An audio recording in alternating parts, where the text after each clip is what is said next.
Welcome to the journey. It is your boy Journeyman Bell, aka Mr. 100, coming to you on the devotion of the week as we are talking about I see, I know, and I promise. Talking about Jeremiah 29:31, which it says, I know the thoughts that I think towards you, thoughts of good and not evil, but to bring an expected end. Listen, I want you to know that when we start talking about the thoughts of God, we're talking about the plan of God, the P.L.A.N. of God. When I say plan, that means there's a blueprint.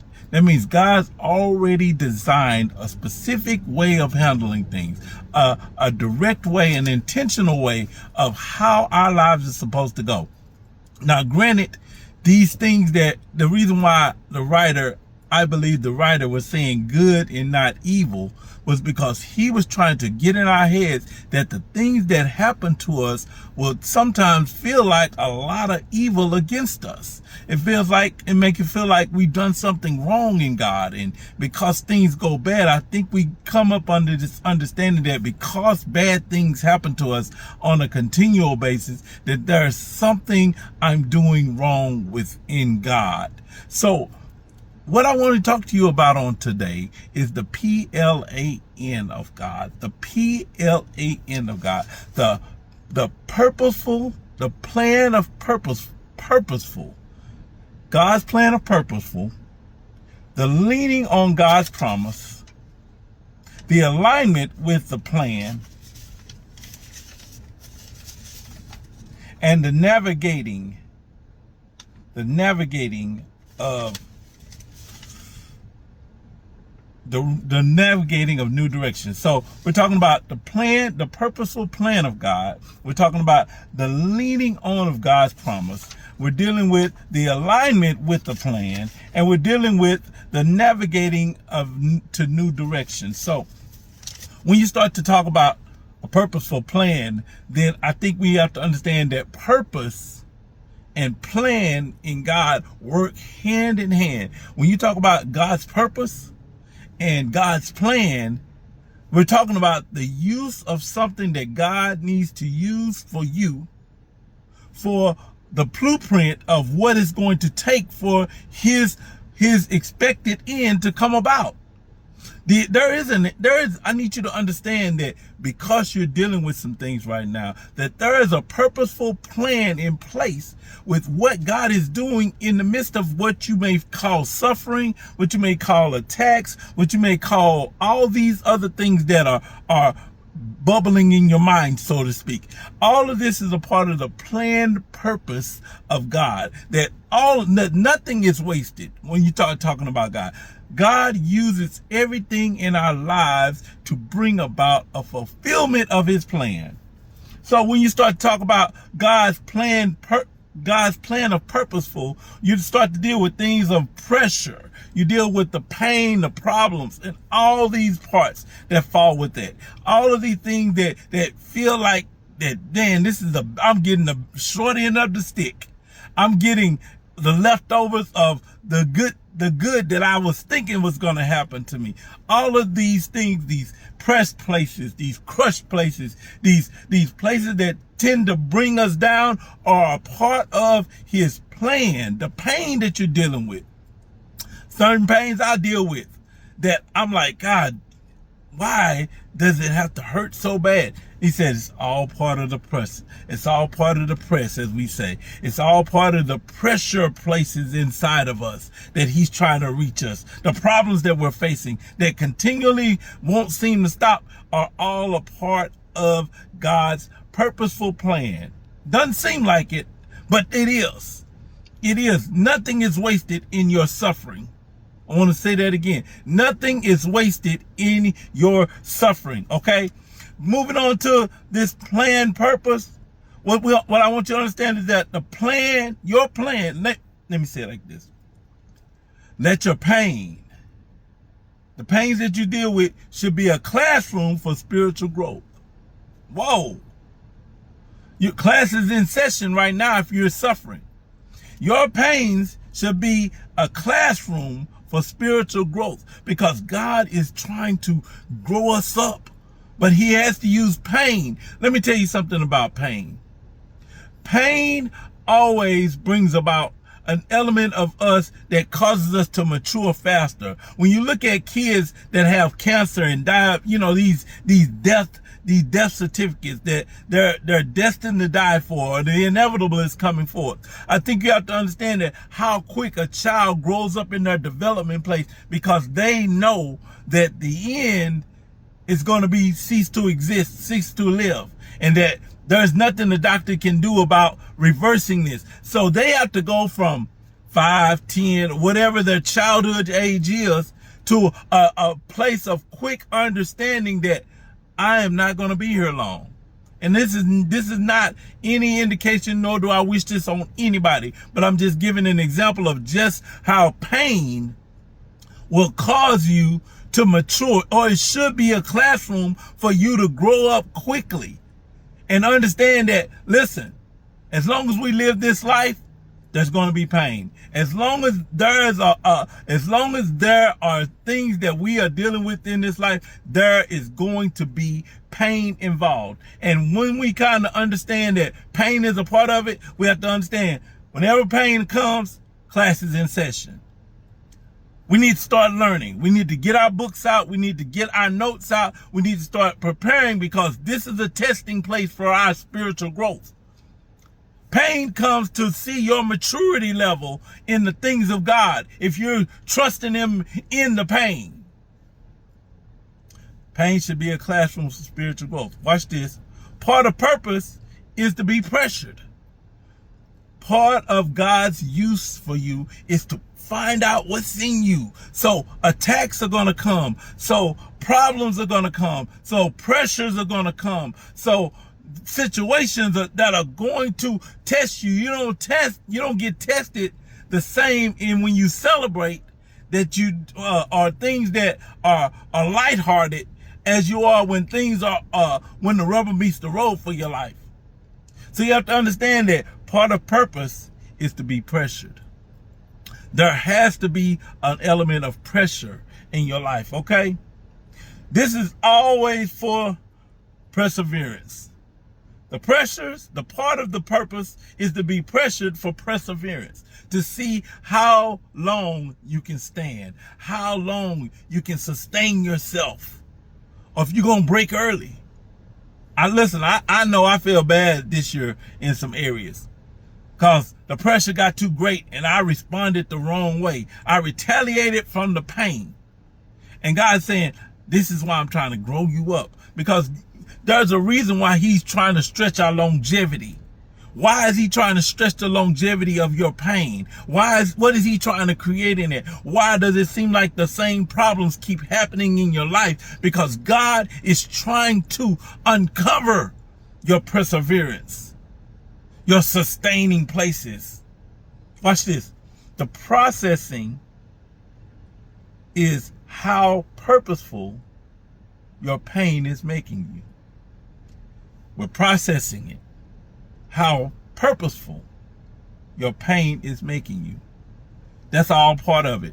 When we're processing this, when you go through your pain, do you sit back and evaluate what it took for you to sustain yourself through it? Or do you just say, oh, well, I'm over it, on to the next thing? Are we cramming in our mind our testing God? Or are we taking it to heart, these strategic plans that He puts on our lives? The process is how purposeful your pain is making you. Moving on to the L in pain. That's leaning on God's promise. Watch this. His promise is greater than your circumstance. Because one thing about our circumstances, it's going to cause us to make us dwell on that. It's going to try and pull us away from what He promised us. It's going to try and pull us away from those things that we have said, oh God, I trust you. How many times have you said, God, I trust you. I know you're going to bring me out. And then find yourself faltering behind the pressure, faltering behind the circumstance, pushing you away from His promise. His promise is always greater than your circumstance, because your circumstance is going to eventually end. But his promise is to stand forever. And we need his promise to stay in this. We need his promise to sustain through this place. So let's look at it from a bigger picture. Your circumstance ain't going to last forever. I know it seemed like it's been 1 year, 2 years, 20 years, but it's not going to last forever. We got to lean back into his promise. Hold fast to his promise. Come on, watch this. When we lean in on this promise, watch this, we are returning to the word as a stabilizer. Whenever you start to feel your circumstances getting the best of you and causing you to lean towards it, let's go back to what he said. Let's go back to what he's wanting us to do. And that is, his word is to stabilize us. What does a stabilizer do? It's a device used to maintain balance and, watch this, prevent unwanted changes in a system. We'll read that again. A stabilizer is a device used to maintain balance and prevent unwanted changes in a system. That means that when God has already set some things in motion, his word comes back to bring balance and to prevent us from getting off course. Come on here. To get us from getting off course of what it is that he promised, what it is that he's saying, what it is, the direction that he's taking us in. This is all part of his design to keep us back on track, keep us in focus, to prevent us from unwanted changes. In other words, God says, my word is to keep you from wavering. The Bible says what? Be not tossed to and fro with every wind and doctrine. Because God says, my word is to keep you stabilized. We got to go back and hold fast to what he said. What is God saying? What is God confirming in his word? What is he assuring us in his word that sometimes we fall short in because his word is taking too long? But his word is a stabilizer. It's the device used to keep us balanced. God says, if you lean on all your understanding and not in my word, he said, you're going to be over here. 1 minute you're going to feel up. 1 minute you're going to feel down. 1 minute you're going to feel this way. 1 minute you're going to feel that way. And yes, we are human. We're human. But his word is to bring and neutralizes all these changes that we keep trying to go through, because God says, I'm trying to keep you in my system. My word is a part of my system, and I'm trying to keep you in the system and preventing you from making any changes that don't need to be a part of what I promised. That word is going to keep us in line. The Bible says the word is what? Quick, sharp, powerful than any two-edged sword, rightfully dividing the word of truth. It's already in place. His word is already designed for us. His word is already set in stone with us. So we got to let the word stabilize us from what it is that's trying to pull us off balance and trying to prevent us from incorporating the wrong changes in the things of God. Watch this. Leaning on his promise means this. It means that, does your fear bring you off balance from your promise? Because what fears does, fears deal with the areas that you face. It deals with your experiences. It deals with attacks, and it deals with your resistance. The things of how you face the things is determined on your fear. Your experiences and what have failed before is how fear creeps up in. What your previous attacks and failures, that's what creeps back up in, is your experiences. But we can't go off our experiences. We got to go off the word. We got to stay in the word. We got to lean towards his promises, not towards our own feelings, our experiences. The attacks create fears. The things that the enemy attack you on are the areas he's trying to create fear in. We have to realize that fear is always trying to drive us and lean us toward away from the promise of God. These attacks are going to come from left, right. They're going to find every crack in your life to see if you are holding fast to his promise. Because he said, I know the plan. This is part of the plan, y'all. That you can't lean. You got to lean on the promise. You can't lean in your understanding. You got to lean on the promise, not your understanding. And you got to lean against the resistance, because what attacks will do is cause you to falter and compromise. And God says, I need you to resist that. Resist that and hold fast to my promise. Moving on to the alignment with the plan. The A. The alignment of the plan is what? It orders and follows direct command and instruction. Ordered and follows direct command of instruction. Everything that's been ordered, it's already in place. We just got to stay with it. We got to stay in alignment through ordering, through what God has ordered. We can't be detouring. If God has said it, let's hold fast to it. Let's lay hold to the profession of our faith. Let's hold fast to the foundation of what it is, because this is a part of the alignment place that we got to stay in. I'm staying aligned with the plan. I'm staying aligned with the plan. I'm staying aligned with the plan, and I cannot be detoured. Sometimes those places of compromise will try and creep in so that you will say, oh, well, I just don't feel like standing today. But as the word says, having done all to stand, stand. Don't be detoured. Watch this. Your character must fit the aligned plan.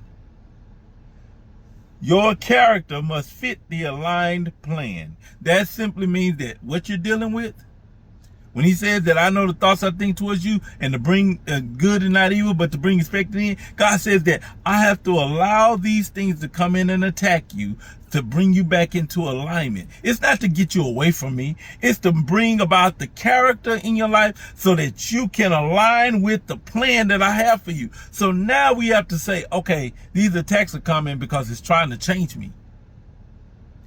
Things are coming against me because it's trying to change me. But what are you being changed into is the question. What are you changing into is the real question behind this alignment place for your character. Because either you're going to come out of character, which is your old man, or you're going to stay in character for what God is trying to develop in you, because his word is trying to shape you. His word is trying to pinpoint your alignment to every weak area in your life so that you understand that in him I live, move, and have my being. In him, none of these things move me. Paul was challenged on many sides, but he wasn't moved because why? He was aligned. His character was aligned. It wasn't just a feeling. The problem we have is that we're just basing our plan and our alignment upon our feelings. And God says, I need this to be beyond your feelings. I need this to be a part of your character. So now we got character building qualities that we need. That's why the journey is slow and long. That's the reason why it seems like you can never seem to get it right, because God says, I am trying to align your character to my plan. I need your character to fit with this. Watch this. God's trying to shape you. The Bible says that we are meet for the master's use. That means we're fitted for the master's use. And God says that I am trying to shape you into my image. I'm trying to shape you into my ways. I'm trying to shape you into my words and my walk. I'm trying to make you me. But I gotta keep on bringing these attacks so that you will understand that I am trying to shape you into what I need you to become. Watch this. What areas do you keep repeating? These are all the signs that God is trying to realign you. The areas you keep repeating are a part of God's realignment for your life. The areas you keep repeating are a part of God's realignment for your life. This helping me too, because I want my expected end. But in order for me to have my expected end, I got to be willing to embrace the repeats in my life. I've got to be willing to embrace the repeated things that keep happening in my life so that God can change my character, change my words, change my ways, change my walk so that I fit the expected end of God. I fit the needed place of God. I fit the expected end of God through God's realignment of redoing my character. Last point is the navigating of new direction. Remember this: new ways, new way, new ways. Sorry, new way, new ways of thinking. New way, new ways of thinking. New way, new ways of thinking. That's why he says, when I was a child, I thought as a child, but when I became a man, I put away childish things. New way, new ways of thinking.